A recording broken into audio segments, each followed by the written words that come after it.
à courte distance. Et là, une remise en diagonale anticipée par les Tigres. Et ce sera l'échappée.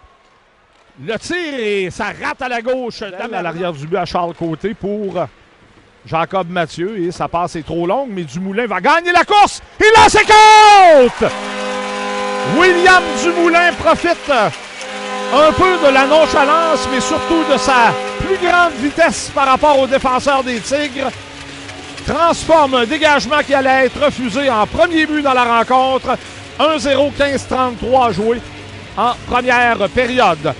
For our friends in the Maritimes, Newfoundland and Ontario, we have the first score for you tonight with 15:33 to play in the first period. L'Océanique took the lead 1-0. L'Océanique Mathieu, sa 10e mention d'assistance, 26 points. Et un autre, immédiatement après, on se dirige vers Charles Côté. Je suis en train de rentrer les statistiques, alors j'ai pas vu ce qui s'est passé, mais tous les joueurs, les 4 autres joueurs d'Océanique se sont immédiatement dirigés vers Côté. Alors c'est probablement lui là, qui a marqué.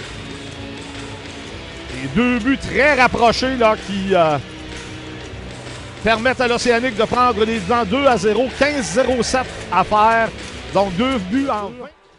C'est intercepté. Là, on va jouer l'échappée. Seul encore avec Amerla, il n'y a plus d'angle. Donc le tir rate la cible. On va pouvoir libérer sa zone et l'Océanique a tenu le coup. Et là, ben, on va s'échapper. Véro s'amène seul. Et un superbe arrêt contre Xavier Cormier. Roy de la ligne bleue hésite un moment, pivote, mais Belland avait prévu la manœuvre. Alors plaque Roy, mais la rondelle demeure.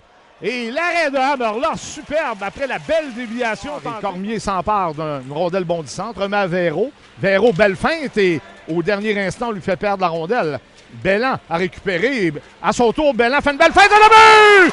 Xavier Cormier! Quel beau jeu de Julien Belland! D'abord, Belland revient vers la ligne bleue adverse et son défenseur le croise et il fait mine de remettre derrière à son défenseur. Et le joueur qui s'amenait vers Belland a mordu à la feinte. Alors, c'est dirigé vers le défenseur, Zachary Lessard, qui n'a jamais eu la rondelle puisque Belland l'a conservé. Il tire du poignet et malgré qu'il y avait un joueur très près de lui, eh bien, Xavier Cormier avec son Gorionov. Là, ben, c'est Asselin qui s'avance en attaque. Il lance, touche la barre horizontale. Il peut tenir le coup, remettre à Jérémy Martin. Donc, 6 attaquants pour les Tigres et plus de gardiens avec. Et là, ben, Brunet tente sa chance et il va marquer. Voilà. Frédéric Brunet, son 2e en moins d'une semaine. Le filet désert. En fait, seulement une semaine. C'est dimanche passé à Gatineau qu'il a marqué. Et d'aussi loin, là, c'est un lancer de 200 pieds ou presque. D'un bout à l'autre. Alors, Brunet qui marque. Et c'est 4-0 et je pense que les carottes sont cuites. Là, de la du centre, Michaud, belle passe en diagonale pour Carrier. Carrier a jonglé avec la rondelle, mais là, une occasion et Amerla bloque. Deux lancés. Ça a raté la cible. Et là, on feinte. Cormier reprend. Et quel arrêt de Duto! La rondelle est libre et glisse finalement dans le but.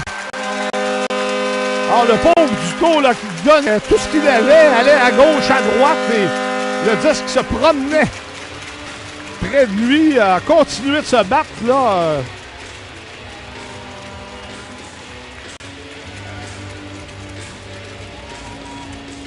Et l'Océanique en ajoute un 5e. Je pense que la pénalité était terminée. Par contre, ce sera tâche numérique, mais c'est 5-0, 2,47 à faire en 3e période. Our friends